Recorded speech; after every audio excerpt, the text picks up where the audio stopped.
przeczytam, może przybliżę postać mecenas Mary Holland. To prezes i główny radca prawny Children's Health Defense, organizacji powołanej przez Roberta F. Kennedy'ego Jr. Wykładała przez 17 lat na Wydziale Prawa w Nowym Jorku i w Kolumbii o międzynarodowych prawach człowieka. Jest współautorką lub współredaktorką 3 książek na temat szczepionek, w tym m.in. wydanej w Polsce Epidemii szczepień i ostatnio współautorką książki Żółwie aż do końca, którą możecie zakupić na naszej konferencji. Przemawiała w Kongresie Amerykańskim, legislaturach stanowych i na arenie międzynarodowej na temat świadomej zgody i szczepień. Przesłała nam nagranie, które otrzymaliśmy wczoraj o godzinie 12, więc wielkie podziękowania dla Darka, który zajął się tłumaczeniem, nakładaniem napisów, bo to był ogrom pracy. Przede wszystkim też przekaz ten jest przygotowany dla potrzeb parlamentarnego zespołu posłów Konfederacji Korony Polskiej. Także czekajcie w najbliższym czasie na informacje, kiedy to posiedzenie się odbędzie. Czy już możemy startować? Możemy zaczynać, czyli mecenas Mary Holland, Children's Health Defense. Dziękuję. Hello, my name is Mary Holland, and I'm the Chief Executive Officer at Children's Health Defense. And it's an honor to speak to you, parliamentarians and others in Poland. I am pleased that many years ago I traveled to Poland, and it has a very special place in my heart. And it especially has a place in my heart right now as you are facing universal vaccine mandates for children that I personally deeply oppose, but also that my organization, Children's Health Defense, opposes. So I want to talk to you for a few minutes about several issues. I want to talk to you about our position at Children's Health Defense about mandates for any kind of medicine, including vaccines. I want to talk to you about vaccine injuries that are common. I want to talk to you about how we can change the system. And I want to talk to you a little bit about Children's Health Defense. And let me just start with a little bit about Children's Health Defense. We were founded by Robert F. Kennedy Jr., and he served then as our chairman and litigation counsel, but he has now left. We are expecting for him to be appointed and confirmed by the U.S. Senate for the position of Health and Human Services Secretary. So he is completely dissociated now from Children's Health Defense. He will be in government. We are a non-governmental organization. But many of the things that I will say are certainly ideas that he takes with him into the government. And whether he can enact them is a different question, but he certainly knows these things and believes in them as he was a founder of this organization. So our position on mandates is that there should never be any mandates when it comes to medicine. And this is not a radical idea. So coming out of World War II, and Poland suffered greatly in World War II, there was a prosecution of Nazi doctors, in particular, in Nuremberg, and a Nuremberg Code was issued, and U.S. lawyers, including the former member of the U.S. Supreme Court, were part of the drafting of that Nuremberg Code that said the informed consent of the individual is absolutely essential.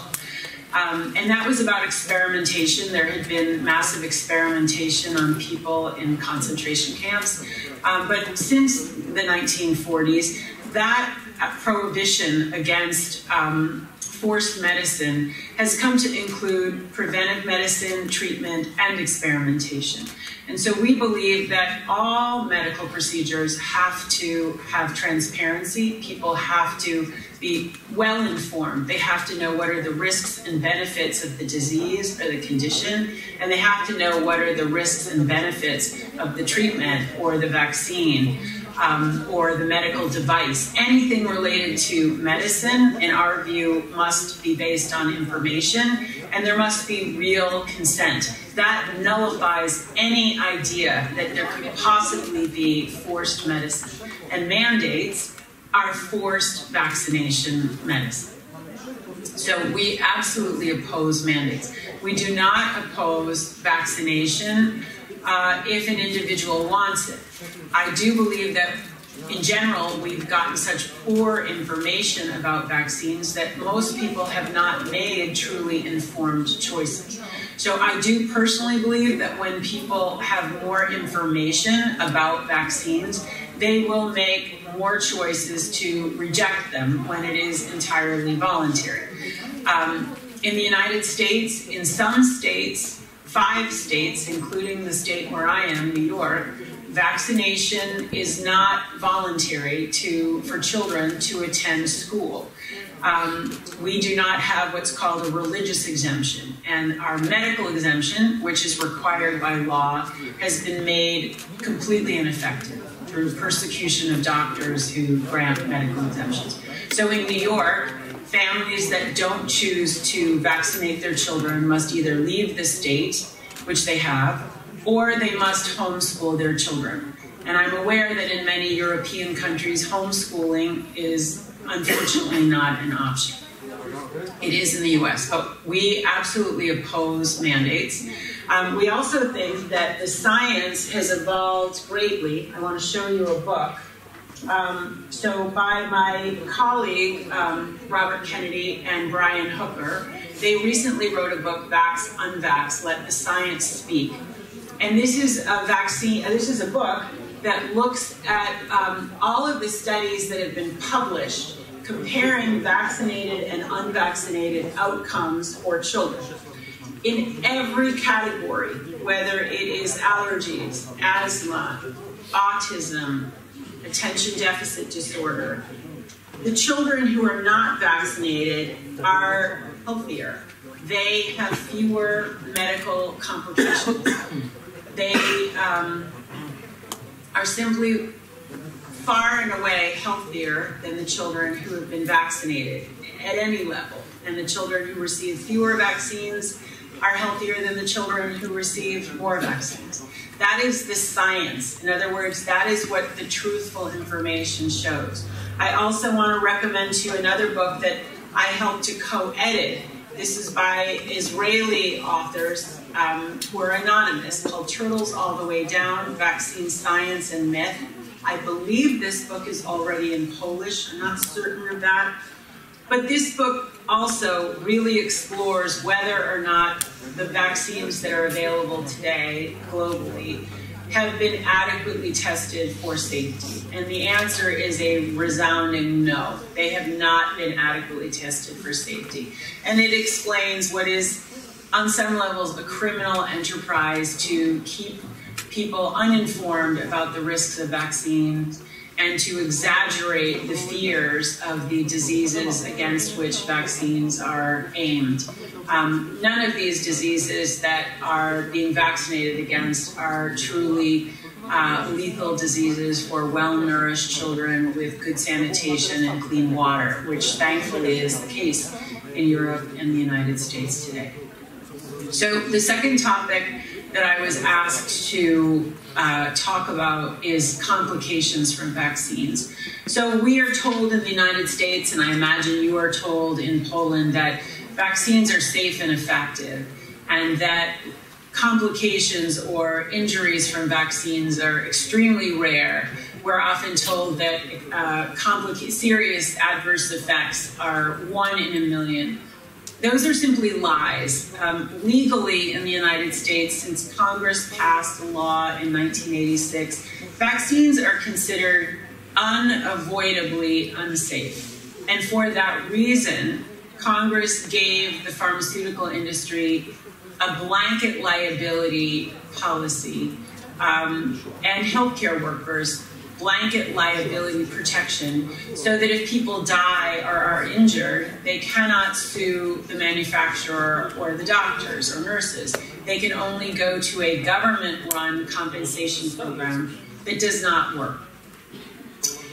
So we know that vaccines are very dangerous. A study that was done in 2010 that is discussed in this Turtles All the Way Down book makes it clear that the Centers for Disease Control in the United States commissioned a study about the effects of vaccines and the level of adverse events, and they used machine learning. So they used a clinic with thousands of people, and they found that the rate of injury was about 1 in 40.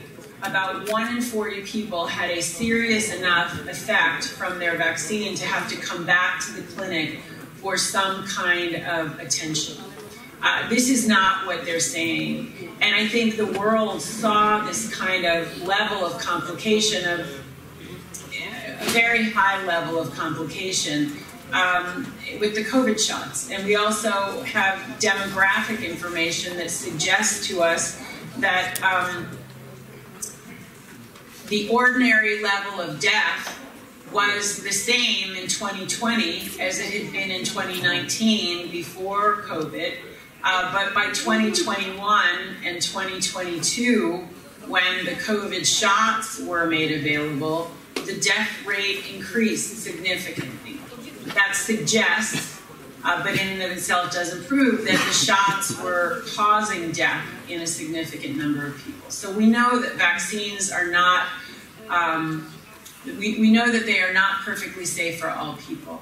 Just as we are all different on the outside with different hair color and different color eyes and different builds and different abilities and different perspectives, different skills, we are that different on the inside as well. We are genetically and environmentally, epigenetically, all different from one another. And the very notion that it's appropriate to force people to take one kind of a intervention, one injection, and that will be safe for everybody is really a crazy idea. We are not the same, and we do not respond to things in the same way, and we will not get the same protection in the same way. That's simply the complexity of the human condition.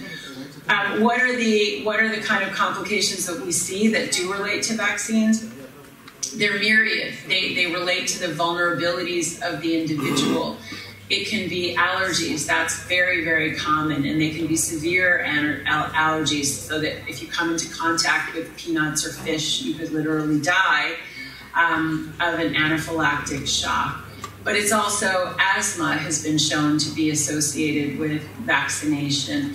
Attention deficit disorder is associated. Cancer in children is associated. Autism is associated.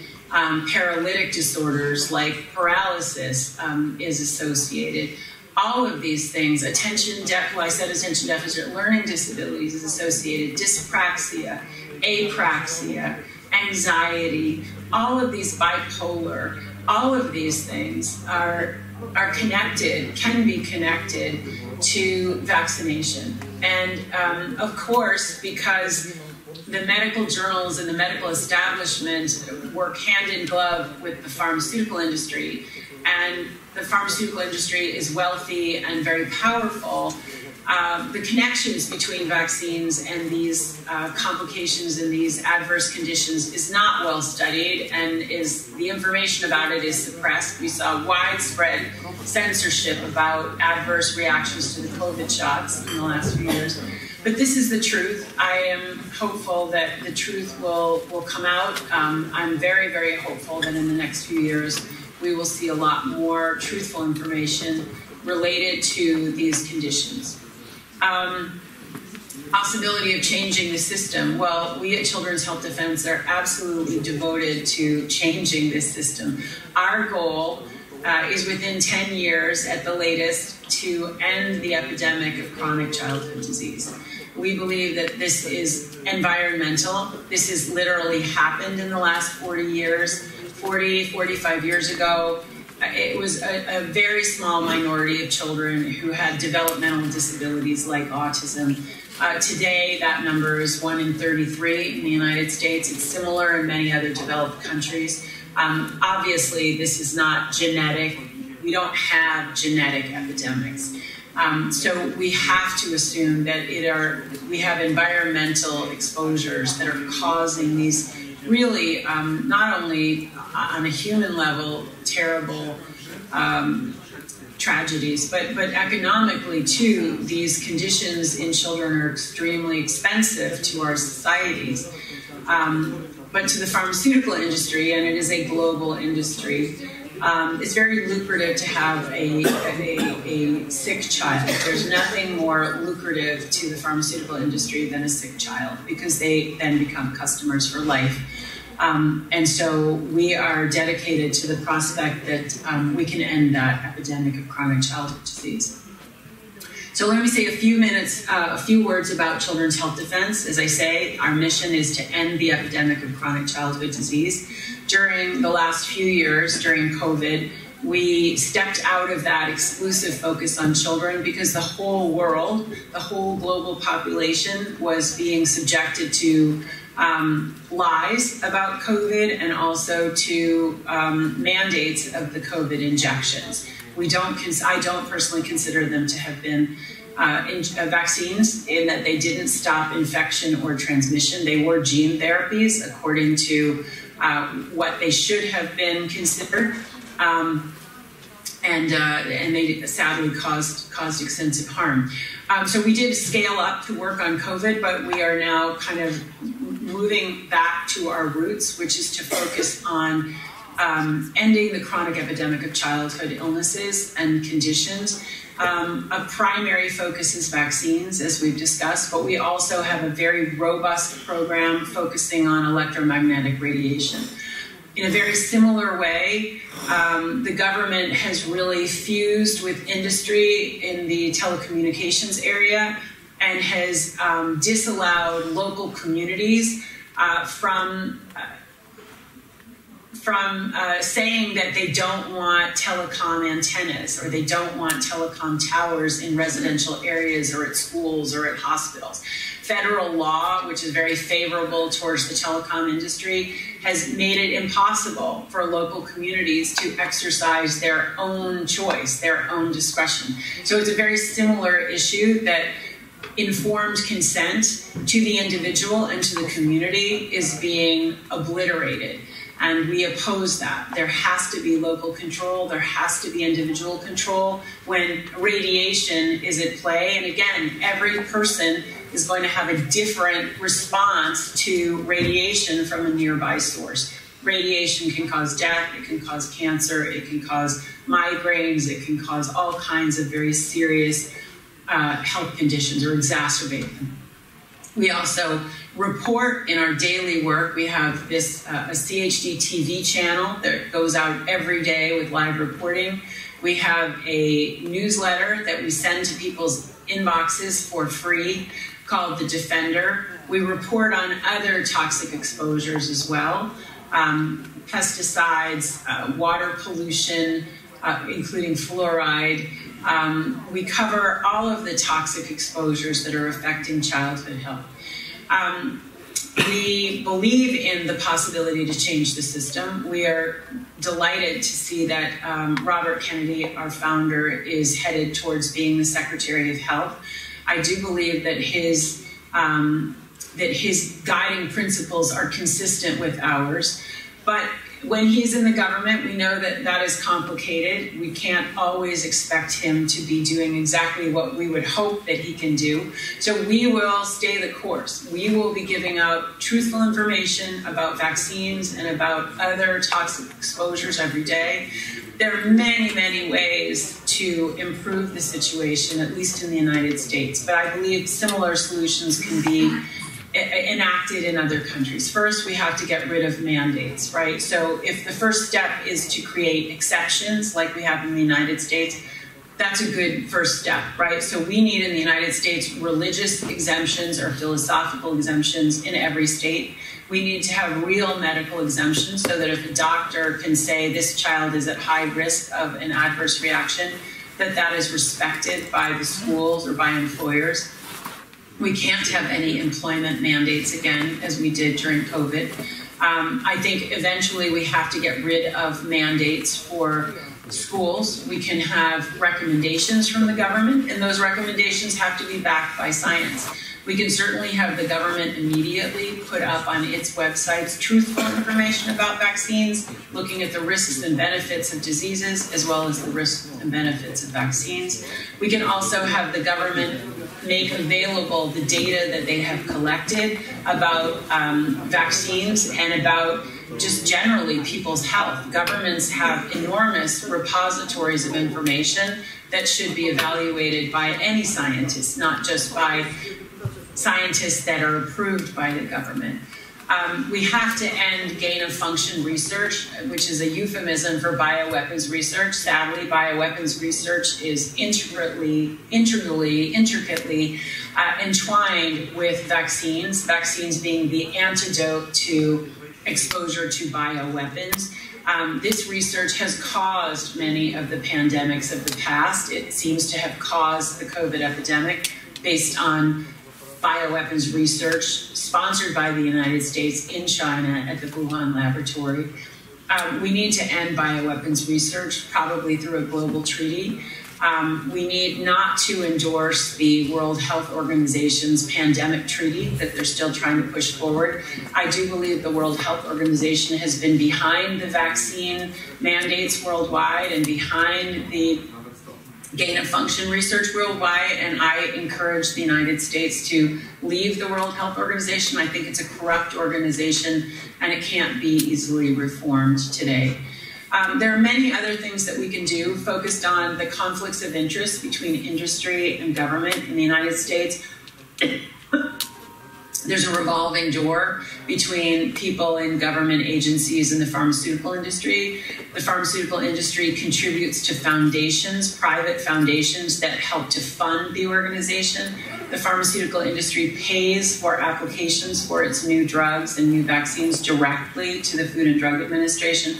All of these things corrupt the independence of the government to do its job, which is to protect we, the people, not the industry. Another lever for that is that scientists at the National Institutes of Health can receive royalties for research that they do on taxpayer money.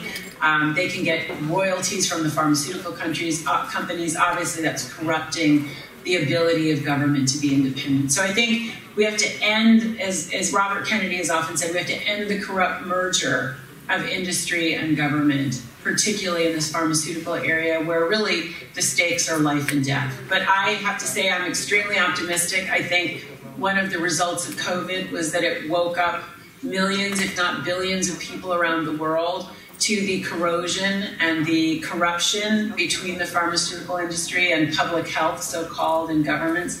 And I do believe that we can turn this around. I really believe that within a very short time, more and more people will come to understand what we're talking about, that there can be no medical mandates ever going forward in the future, that people have to have truthful information to be able to make good decisions, and that we can turn around the epidemic of chronic childhood illness. Thank you so much.